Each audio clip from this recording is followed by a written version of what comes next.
Hello everyone. Today I'm going to show you how to perform the Vlookup function. The Vlookup function is probably one of the most important functions in Excel.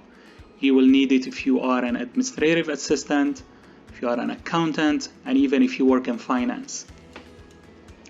So if you have two data sets, so we have the first data set in this tab, the second data set in the other tab, and you're trying to move information or data from one tab to another, or maybe from one spreadsheet to another, the Vlookup function is the best way to do that. In this example, we're trying to get the price data.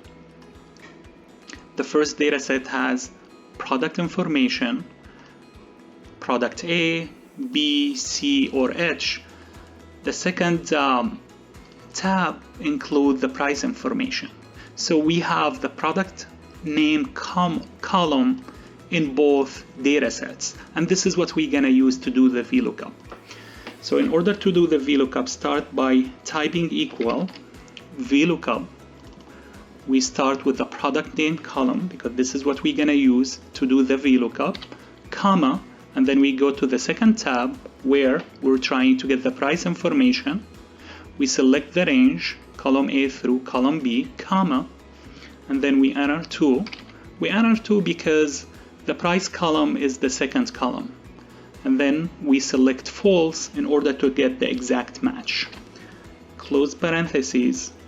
One thing we need to do before we hit enter is to lock the range. This is how we lock the range.